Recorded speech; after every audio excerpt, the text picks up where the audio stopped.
Halo teman-teman, kemarin saya membaca berita di kompas.com yang berjudul PDIP minta maaf dan menyesalkan hadirkan Jokowi ke panggung politik Indonesia.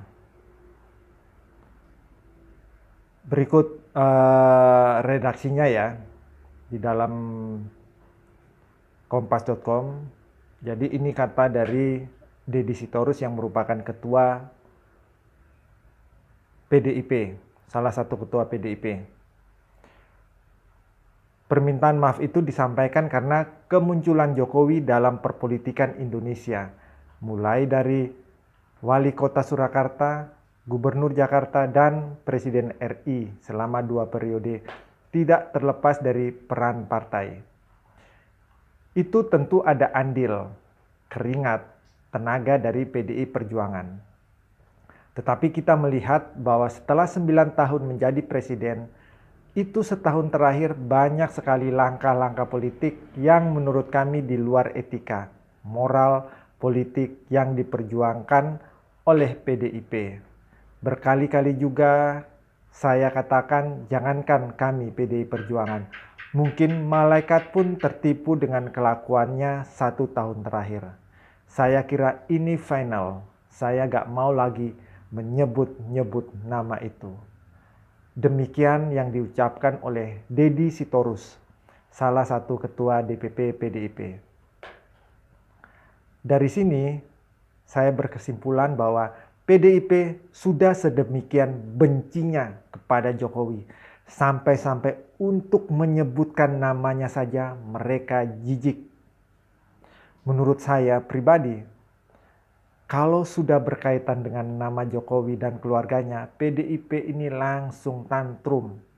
Padahal sebagai partai senior dalam peta perpolitikan Indonesia harusnya bisa bersikap lebih elegan dan bijaksana dalam mengambil keputusan dan berpendapat soal Jokowi.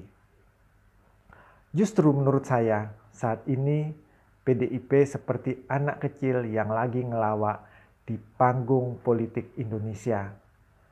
Mereka mengatakan minta maaf telah menghadirkan Jokowi dalam perpolitikan Indonesia. Lah, terus apa salah Jokowi bagi Indonesia semasa ia menjadi presiden? Saya pribadi sebagai salah satu rakyat Indonesia merasa tidak ada yang salah dengan kepemimpinan Jokowi. Keamanan terjamin. Selama ini tidak ada instabilitas politik yang mengganggu negara. Deddy Sitorus bisa duduk nyaman dengan teman-temannya dan jadi ketua DPP PDIP itu berkat siapa? Ya berkat Jokowi. Juga karena PDIP tanpa Jokowi seperti mobil yang bannya kurang angin. Tidak bisa berlari kencang. Sudah duduk enak, menikmati kehidupan real dan kehidupan politiknya. Malah kemudian menghujat orang yang memberikan kenyamanan kepada partainya, kepada dirinya selama bertahun-tahun. Ini kan tipe-tipe orang yang tidak tahu berterima kasih. Janganlah kita sampai berteman dengan orang-orang seperti ini.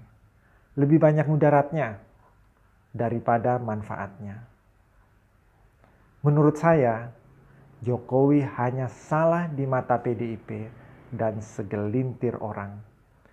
Tidak di mata orang lain. Buktinya, Jokowi saat ini menjadi rebutan parpol di Indonesia karena kualitas dan kapabilitasnya yang sudah teruji.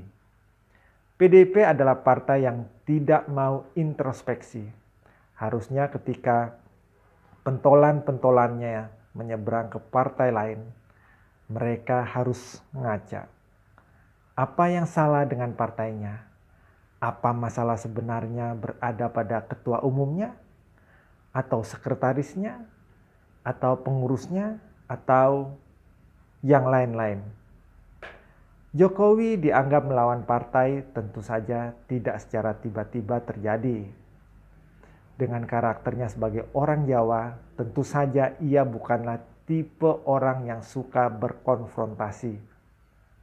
Namun, terkadang ketika terlalu diintervensi, tentu saja ia pasti akan berontak. PDIP selalu menganggap Jokowi yang notabene seorang presiden sebagai petugas partai. Tidak seenak itu Ferguson.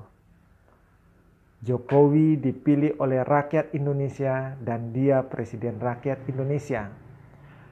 Jokowi melihat ada kepentingan negara yang lebih besar dan mulia yang harus diperjuangkan, bukan kepentingan partai yang diperjuangkan. Karena kalau kepentingan partai yang diperjuangkan, yang makmur hanyalah orang-orang seperti Deddy Sitorus ini.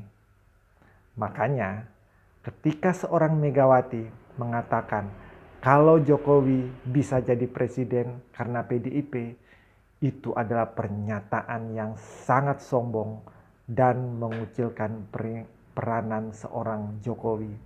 Padahal fakta yang ada, dengan naiknya Jokowi mulai dari jadi gubernur DKI dan presiden juga mendongkrak suara PDIP. Ada simbiosis mutualisme di sini, jadi haruslah saling menghormati dan menghargai. Namun, ketika Jokowi disolimi oleh PDIP, Jokowi pun berontak. Dan PDIP pun langsung nyungsep.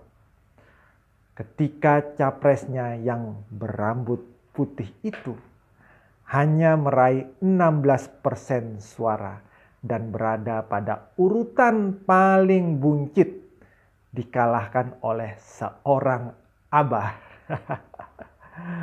Kekalahan inilah yang pada akhirnya membuat PDIP menjadi sangat membenci Jokowi yang kemudian dipecat. Menurut saya, yang bertindak di luar etika, moral, dan politik itu sebenarnya PDIP sendiri. Namun karena mereka tidak mau ngaca, maka Jokowilah yang disebut bertindak di luar etika, moral, dan politik. Indonesia adalah negara hukum dan Jokowi sendiri tidak pernah melanggar konstitusi. Oleh sebab itu, PDIP tidak pernah berani menyinggung masalah ini karena mereka beraninya hanya memainkan norma-norma yang berlaku di dalam partainya, yang pasti sangat subjektif untuk membuat sebuah keputusan guna mendiskreditkan seseorang termasuk kepada Jokowi. Itulah nasib Jokowi sekarang di mata PDIP. Biarlah waktu yang mengujinya. Siapa yang paling benar? Terima kasih.